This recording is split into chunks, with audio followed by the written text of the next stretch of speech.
ศักดิ์สิทธิ์ต่างหลายอยู่ในฐานะท่านที่นี้ก็ขอได้มาเป็นสักขีพยานความรู้ความเห็นและเดินหน้ามาไปรุ่นหน้าก็ขอได้มาปกปักรักษาเบื้องยังท่านเจ้าภาพและแขกที่มาร่วมในงานขอกรรมวันนี้ก็ขอได้อยู่ยินเป็นสุขเลยเถิดสา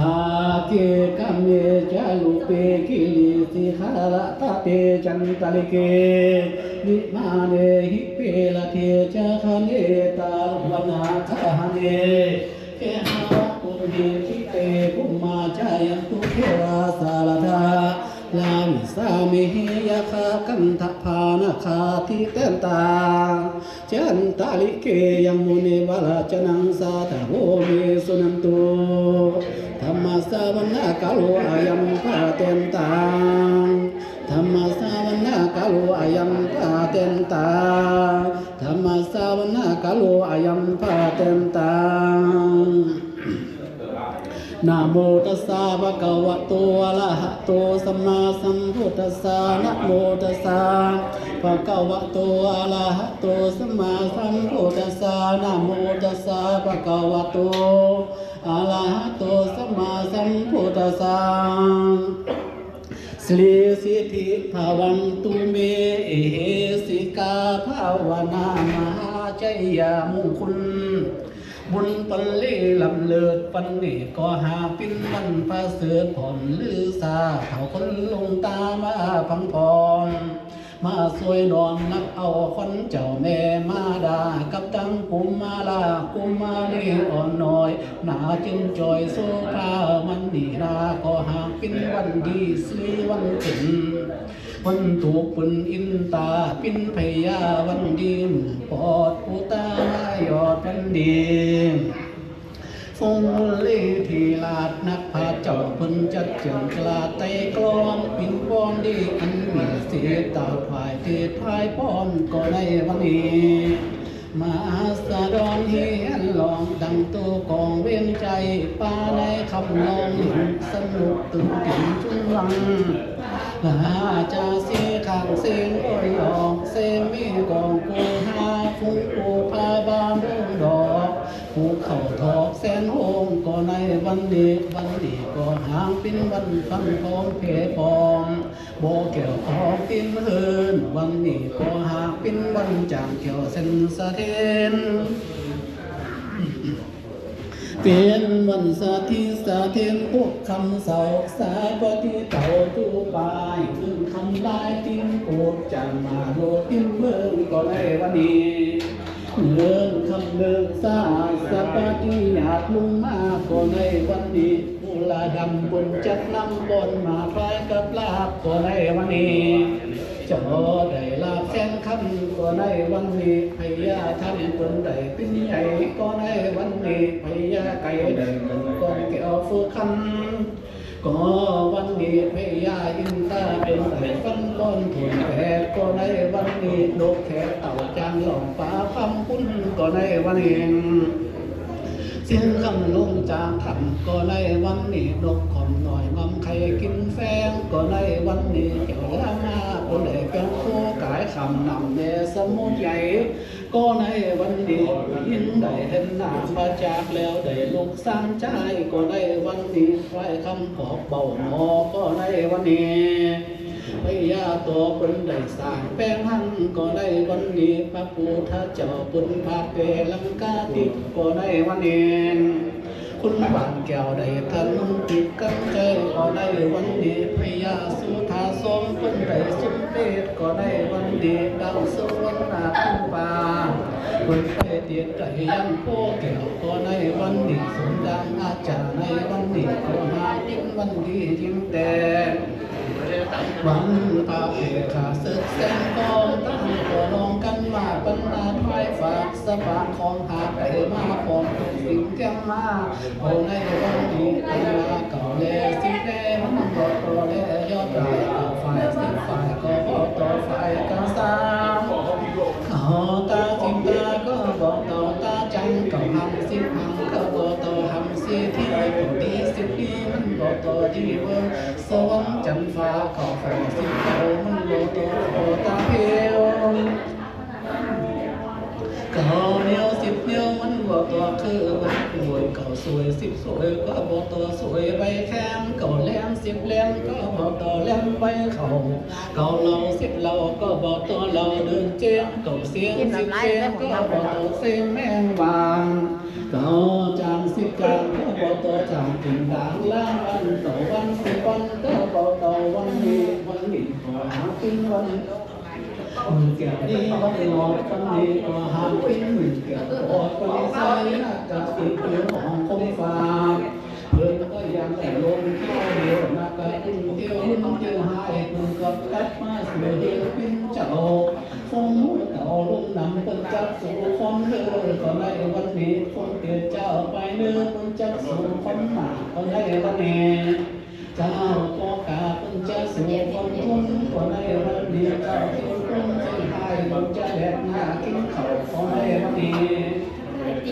คนเศร้าแก้วพยาบางลายก็เกิดเป็นคำแบงก็ในวันนี้ไปซ้อมเต้นแก้วขอแบงทั้งก็ในวันนี้งานว่าปีนี้มีต้องเดินมี30 วันก็ต่อวันนี้หักเป็นวันที่จะได้กำเนิดเกิดมาเห็นหน้าพ่อหน้าแม่ก็บอก30 วันชนะเกี่ยวมองป้องใจคุณละหน้าเดินเอากำเนิดเขาต้องเดมาดาลอยวันหน้าบังหน่อยนับพบฝอยว่าได้เขาเขต10 เดินแม่เจ้าก็มาสะเทินโคตองพี่น้องขึ้นสู่หาฟุ้งตายายเข้ามาสู่ลำแม่เจ้าพังเจ็บตองอยู่อ่อนซ่อนแม่เจ้านอนแล้วก็ขินเกิดไปมาใจมาด่ามันจะลดหลุมยามนั้นเจ้าจึงหนุ่มจากท้องแม่มาดาเป็นผู้หญิงเจ้าก็ตกกายเป็นผู้ชายเจ้าก็ตกความใจแม่เจ้าจึงพันดีมาฟงวงซาและพ่อแม่มือจับได้สายแหมาตัดแล้วเอาเจ้าลงอาบน้ำและสุกสิงแพ้พื้นดีพื้นงามเอามาตุ่มหุ่มให้เจ้าพ่อและแม่เจ้าก็สุขสึนยินดีปา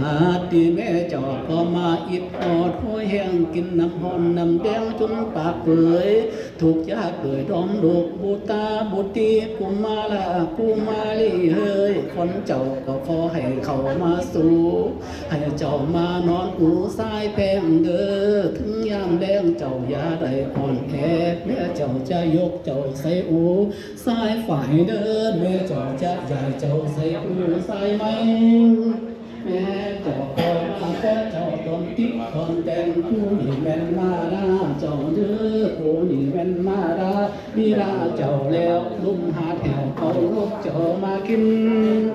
แพ้พื้นดีพื้นงามเอามาจุ่มอุ้มให้เจ้าพอและแม่เจ้าก็สุขสึนกินดีมาที่ถึงมาได้ใส่น้ำเจ้าชื่อว่าเจรายาลอยโยบินฟอดแต่เกิดมาเมื่อวันเดือน12 วันที่16 ปี2024จตุโลภาวันติตาพุตตาอัมมาจิตาหาตายังดูลาลุกละของพ่อแม่บุญเพดามปาลาลีจึงมาสวยสุขบังดีของญาติเล็กพี่น้องตั้งผักถูกเลี้ยงตาให้เจ้าใหญ่มาเป็นลูกคำลูกคุณของพี่ดามาดาเด้อวันที่หมอพรจะได้ขึ้นเขาคนเจ้าว่ามาเยอะคนเด้อ32 ของเจ้าก็ขอได้เข้ามาซาแต่ในมือนี้วันนี้ยามนี้เด้อ92 ของเจ้าก็ขอได้เข้ามาซาแต่ในมือนี้วันนี้ยามนี้เด้อของเจ้าก็ไก่แลที่ไก่อยู่แห่งใดหุ่นใดก็ขอได้มาซาแต่ในมือนี้วันนี้ยามนี้เด้อของเจ้าก็ขอให้เขามาสู่ให้เจ้ามานอนปูใส่ไม้เดินมาถึงว่าสมัยแหละคุณแผนมาถึงมาลากับแม่แก้วของเจ้าหาเขามาฮอดแล้วก็ขอให้ได้ใหญ่กว่าลุงเด้อของเจ้าหาเขามาฮอดแล้วก็ขอให้ได้สูงกว่าป่าเด้อขอให้ได้เจริญกว่าหน้าและมีพยาปัญญาเก่งกาว่ามาเยอะลูกของเอ้ย คนลูกหลาก็ขอได้มาลีลาเด้อมาคนมาดาก็ขอได้มาลีลายมาอยู่พุ่มแข่งเป็นบอนมาอยู่นอนหุ่นผาห่มแผ่นน้ำเจ้าแต่ในมือดีวันนี้ยามดีเลิศในมือดีก็หาเป็นวันดีสิวันขึ้นวันทุกข์เป็นอินตาเจ้าผู้ผู้สายของพวกเจ้านั้นก็ขอได้ฟังจริงนามาเยอะมาเยอะคนเอ้ยจะปลูกมือฟ้านั้นก็ขอให้คนอยู่เด้อคนจึงผู้ปอมตั้งโมนเขาคนจึงหัวที่จำเริ่มตุกคำสอบวัดดีเขาคนพวกเจ้าว่าเขามาฮอดแล้วก็ขอคือได้มันรุ่นดังแผ่นเล็กเต้งเด้อก็คนพวกเจ้าเขามาฮอดแล้วก็ขอคือได้แข่งเหมือนดังแผ่นหินลาดเด้อเขาคนพวกเจ้าเขามาฮอดแล้วก็ขอคือได้มันรุ่นดังเล่นภาษาแต่เขาเสน่ห์โลเด้อตามสัญญาได้คอนตามทนยาได้เองการเจ็บยาได้มีมาไก่การไข่ยาได้มีมาผ่านก็ขอคือได้อยู่สุขสำราญและมีอายุยืนยาว200 ปีพวกเขาเป็นเจ้าแก่วัตถุสิ่งของและเงินคำและขอให้ครอบครัวของพวกเจ้าจึงลำรวยเขาขอเงินคำจึงไหลหลังเทมาหาปัฒนาสิ่งใดนั่นก็ขอให้ได้สมดังความมักและความปรารถนาแม้นว่านอนหลับก็ขอให้ได้เงินล้านเงินหมื่นแม้นว่านอนตื่นมาก็ขอให้ได้เงินโกดเงินแสนแปนมือออกไปก็ขอให้ตามจินเอาเงินเอาคำมาให้กองก่อไว้มันดังพ่อค้าและแม่ค้าและมหาเศรษฐีสมบัติมีมวลมากจะป่าเป่าก็ขอหือทางจึงเอาความขอหือได้รับปัญญาการและของฝากนี่ทั้งเงินคำหักลงหักลงลายแม้นว่าเท้าจีไลยาโลโยเป็นฟันเนตแม้นว่า ใหญ่เป็นผู้ชายเนาะใหญ่เป็นบ่าวมานั้นก็ขอให้ได้มีคุณลักษณะงามปานแก้มสองฝ่ายแก้มยิ้มแย้มคำแดงแม้นว่าจะความก็ขอให้ได้วางกว่าอ้อยฟุ้งสาวสำน้อยเพิ่งส่งข่าวตั้งหาเดินแม้นว่าการเห็นและการศึกษาของเท่านั้นก็ขอให้ได้เห็นจบปริญญาเอกขอให้ได้เหตุเวรการงานดีแม้นว่าได้เหตุเวรการงานแล้วก็ขอให้แม่นี้ชื่อจึงเป็นแค่เบื้องแยงหักแพงคือดังอายและนองการคัดของอย่าได้มีเด้อก็ขอได้อยู่สุขใจไปตลอดกาลนานเถิดที่แม้นว่าครอบครัวของพวกเจ้าและจักไว้หน้าไปสู่ติสานาคือว่าวันตกและวันออกทั้งก็ไต่แล้วคุณเนื้อนั้นก็ขอให้ได้จดชื่อไปด้วยเงินคำอันมากลงลายทิ้งขอบพองวิใหญ่กาพีวางจีจันหัวนั้นก็ขอให้ตามจึงเอาใส่โลลาเกวียนมาเด้อแม่นว่าจะไว้หน้าไปสู่ติสาคุณวันออกนั้นก็ขอให้ได้มีสงพี่น้องอันจอมจะตางหามาเฮินใจผู้สาดไปสำเติมห้องเจนกำหักกำเจนจ้าอ่อนปากมากลูกสำเติมผู้หอมตั้งหักตาอยู่ดอนนั่งเฝ้าเขาเหล่าจึงจุกเจอมาเด้อแม่นว่าจะไว้หน้าไปสู่ติสาหุ่นไต่หันก็ขอให้ได้ไปพบมากลานกับผู้ฟังจ้างวางผ่าแลคำพื้นไหมผ่าไตรยิบพื้นแปลงก็ขอให้ได้คำแดงมาขอใส่แก้วได้เหลียวอยู่ตั้งสะใจให้เป็นตาเงือแม้นว่าจะไว้หน้าไปสู่ติสาหุ่นวังตกนั้นยกแก้มใหญ่ก็ขอให้ได้ลุ่มคุ้มเงินเด้อยกแก้มใหญ่นั่นก็ขอให้ได้ลุ่มคุ้มคำขอให้ได้ปอปันนับเหมือนฟุ้งหมู่จุ่มพี่น้องจุ่มจึงยินดีเหมือนดังเศรษฐีตั้งหาเสมอดังใจตรวยไปด้วยกาถาว่าใจอย่าสิทธิทานังลาพังโสติภาคยังสุขังปลังสิอโยจาวันโลจาภูกาวทิเจยสาวาสปิติโยวิวาสันตุมาเตภาวะตันตะลโยสุขิติขายโยโกภาวะ